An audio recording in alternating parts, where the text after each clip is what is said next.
Hello, Al pals. This is Big Al. Welcome to Big Al Presents my thoughts on Hocus Pocus 2, the sequel to the beloved Halloween comedy from 1993.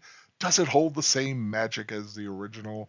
Well, I'll let you know my thoughts on that in a moment. But of course, before I get to that, caution, spoilers may be ahead. I'm not going to try to give too much away on this film because it's kind of funner that way. But if you don't want to know anything about it, you might want to stop here and come back later to see what you think of my thoughts. That being said, Hocus Pocus 2. The Sanderson sisters are back, of course, once again, played by the delightful Bette Midler, Kathy Najimy, and Sarah Jessica Parker, who return as Winifred, Mary, and Sarah, once again trying to find a way to stay alive past the sunrise, which of course means they're going to be looking for little children again, though they do get a little sidetracked from that.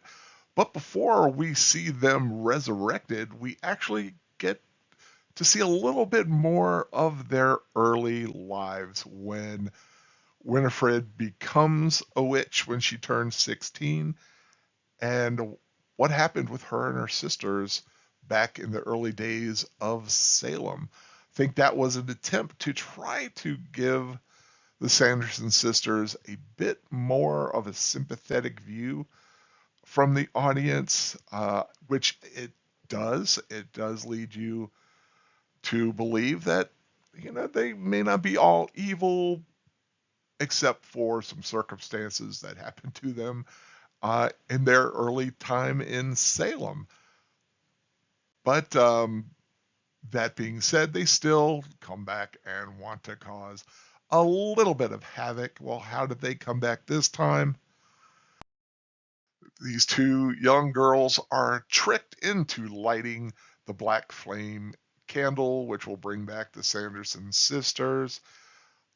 These two characters, who are played by Whitney Peak and Melissa Escobedo, do a wonderful job. There is a third one to this little uh, group here, uh, played by Lilia Buckingham. They kind of form a nice little balance with the Sanderson sisters. They are kind of their own little coven because, a little bit of a spoiler, we do find out that Becca, played by Whitney Peak, the one in the center here, is a new witch in her own right, though she doesn't quite figure that out until later on. But these three do a wonderful job working against such heavyweights in the comedic department as Midler to Jimmy and Jessica Parker. Um, we also get the return of some other favorites. Most importantly, we get to see Doug Jones once again returning as Billy Butcherson, former lover, question mark, of Winifred, and he really does want to get that plot point kind of under control, which is a little ongoing thing in the film. We also get to see Tony Hale playing Jeffrey Trask, who is the mayor of Salem currently, but he was also the reverend that went after the Sanderson sisters back in the old days. Of course, it always goes in the bloodline. They find those descendants of their original oppressors, which is something that is becoming very important to them in one spell that they do have. We also get Sam Richardson as Gilbert, who is the owner of the old magic shop, and he's kind of the one you're not quite sure where his loyalties lie. He is the trickster who kind of gets the girls to bring back the Sanderson sisters, but immediately regrets it. after he meets them because they aren't exactly as nice as he wanted them to be. And we also get to see Hannah Waddingham as Mother Witch for a very short time at the beginning, and that's really all. I think they should have had maybe a bookmark with her at the end, or I should say a bookend, not a bookmark, kind of tying her existence. They sort of do, but it's not her. It's they allude to her existence. Once you see it, you'll know what I'm talking to. But I will say it is a wonderful cast, and they do a wonderful job at entertaining uh, those who will watch the film. But is the film as a whole worth it? Yes, I think it is a wonderful continuation of the story. It does not have the same, let's use it again, magic of the original, but it is a fun and enjoyable film in its own right. Some of the absolute great parts to the film, they get John Debney back as the musical uh, score to do the musical score. He did the original, so he brought back some wonderful um, musical cues from the original, and it really tied the two films together quite nicely.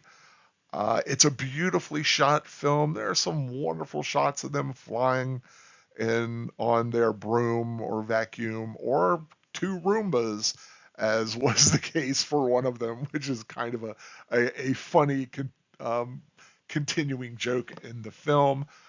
Uh, there are again some very fun musical numbers that the ladies put on, and a little uh, kind of a joke that gets answered for the audience, the fact that they just like singing and it's just part of their thing.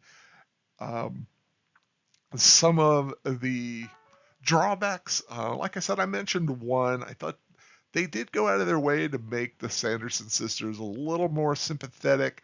It's not a bad thing, but it does take away a lot of the horror aspect, I guess you might want to say. Although, if you did watch the original, there's not that sense of terror that could be associated with a witch. No kids are going to get eaten or anything like that, which could kind of, it could be interesting depending on how Disney wanted to play that. But it does kind of take that off the board. And you know that there's going to be some kind of redemption angle at the end, which there kind of is. So that it does take a little bit of the enjoyment factor of that away. Hocus Pocus 2 is a delightful and humorous little film. It doesn't quite measure up to the original, but it is a solid 3-star film. Very enjoyable. I do recommend it. If you are a fan of the original, I think you're going to really like this one. Like I said, may not be as magical or uh, have the classic uh, label able to placed on it like the original, but it definitely does live up to the original for the most part, and it would be a great double feature for anyone on Halloween night. Great for a kids party, I think, to show both of these films. So Hocus Pocus 2, uh, definitely thumbs up if I want to use another rating system. 3 stars. That to me is a very good rating. I hope that you enjoy my thoughts on Hocus Pocus 2. I think I can safely say that you'll enjoy this film. Just give it a chance, and just this time of year, it's great for a little bit of Halloween fun. So take that take that as you will. And if you haven't subscribed to my channel, Big Al Presents, I hope you do so. More reviews, rewatches, and rambles in the weeks and months to come. If you like this video, please give it a thumbs up and share it around. Spread the word that Hocus Pocus 2 actually is worth it, I think. And whatever you do choose to watch, be it Hocus Pocus 2 or some other Halloween entertainment, I hope you enjoy the heck out of it. Just enjoy what you watch what you want. Don't let anybody tell you it's not worth it. Take care, everyone. Until next time, goodbye.